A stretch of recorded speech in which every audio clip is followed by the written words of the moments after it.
we have an opportunity here because this is political cover. These executive orders and the strength of the Trump brand, if you will, gives us the political cover to begin to actually put some teeth to these things in our own states. And that's what I want to encourage us to do.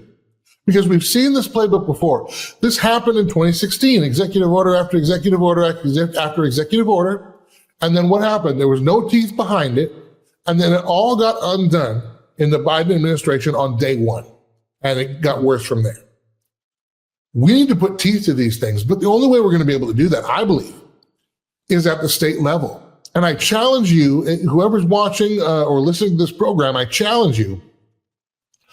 It'll take you 3 seconds to do a Google search to find the list of Donald Trump's executive orders. Pick out one or two that you might be able to apply in your community, in your city, in your school district. And lobby hard, be annoying, show up to the meetings, be a part of the school board if you need to, run for city council at the next opportunity or at the special election, and put some teeth behind those things in the local arena. Because if we can do that, here's the thing, that's going to tell the brass up above that we mean business. And Donald Trump is a person who can be influenced. He can be swayed. And don't you want us to be Donald Trump's influence and not the corrupt crony capitalists and rhinos and lobbyist slime and smudge that's still in DC? I'm sorry, it's still a swamp. You can drain it all you want, still a swamp. Swamp creature's going to come right back. We need to be the ones to influence him. He can be influenced. We did not wield that with enough power the first time around. We saw what happens when we don't. We saw how quickly and how fast and how far the pendulum will swing back. And don't think for a second that it won't. So, since we know the pendulum is going to swing back, we need to be battening up our hatches now. And the way to do that is to put teeth to these executive orders, to these political concepts, these pieces of political will, if you will, in our states, in our communities right now. All right. RC, Julianna, let you weigh in on that. And then I know that also you had, RC, you had a couple of pieces out of Trump's speech and some of his executive orders that raised your eyebrow as well. But first, what do you say to the idea that these executive orders are really just a roadmap for what we can do, and we need to put them actually into some concrete, lasting, substantive effect in our local communities? So I just want to second everything that you just said, because Trump can be swayed one way or the other. Right now, he's got the globalists in his ear, okay? Elon Musk wants to put a chip in your brain. Right now, we live in a Vision Zero area, and most of Florida lives in a Vision Zero area. And when I talk to people about it, they go, what's that? Exactly. What is that? And who said that we wanted that to be happening?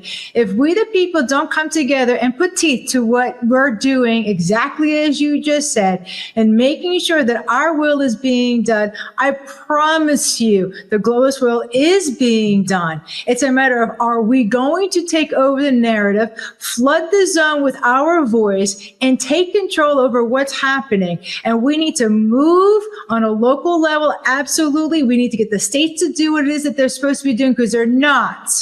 They're being paid by the federal government. They're doing what the federal government wants them to do. Why? Because the federal government gives them all the moolah. They're lining their own pockets. And we, the people, we're not being represented the way that we should be represented. And until we do what we're supposed to do, we won't get representation. So this is our opportunity to say, Trump, you're going to listen to us. And we're going to be doing the things that we need to do to make sure that you're listening to us. Yeah.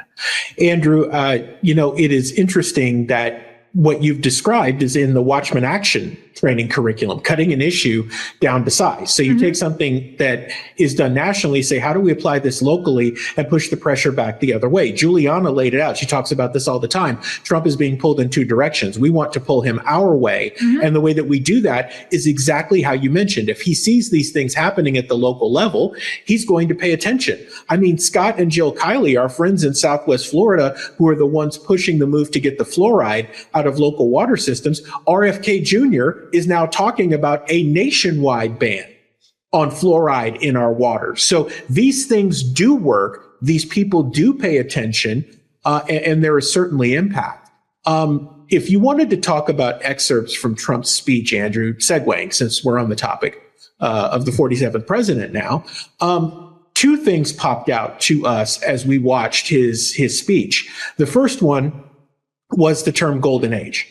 And if you understand as a believer, that context in and of itself is inherently dangerous. Now, that could be a whole episode of this show. We won't go all the way down the rabbit hole. Just keep in mind that the term golden age and what that means doesn't necessarily benefit you in the way that it's presented.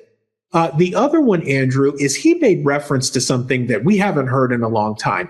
He made reference to the Alien and Sedition Acts of 1798. Now, for the amateur historians that are watching, you'll recall that John Adams labored over whether or not he was going to sign those acts into law because, in essence, they made it illegal to speak out against the government of the United States in dissent. This was originally designed to stop French revolutionaries from influencing Americans to support the French Revolution. But Adams knew that it basically gave the federal government carte blanche to do whatever they wanted to the average citizen if they were deemed to be seditious or alien. Now, he's saying he's going to use it for illegals, and okay, I got it. But what's dangerous is that it is not well defined just by that. It has the and, but, if, when, how. And that's where things can get dangerous.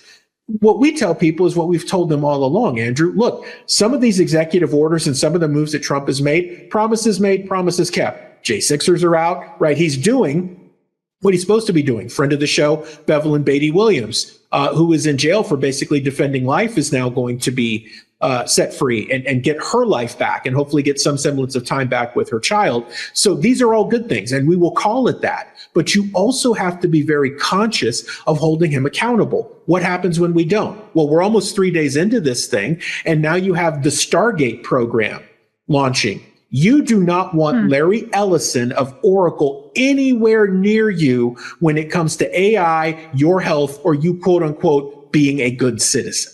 And the other thing about this is we only have about a year and a half to do it.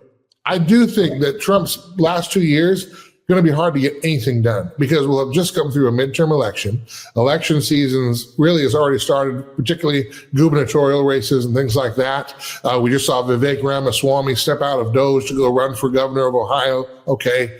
But so if we're going to do it, now is the time, and we can get a lot done. We can accomplish a lot, but it's going to require really us doing the work to show that where the teeth are in these things. Before we wrap on this topic, I just want to make sure to give you an opportunity for the last word, and then we're going to take a break. And I want to tease the next topic, but first, go ahead. I'll give you last word on this.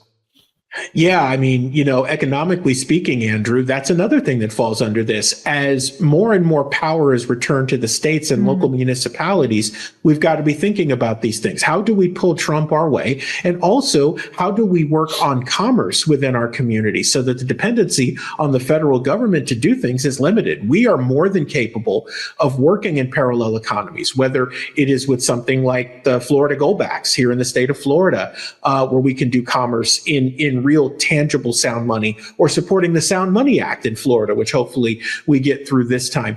These are things that we certainly need to be thinking about as a whole in this process, because, Andrew, we agree with you wholeheartedly. We've got about 18 months to get done whatever we're going to get done and get that locked in, because afterwards, and we've said this for the last year on this show, it's going to get tough. So your window is short. What are you going to do with it?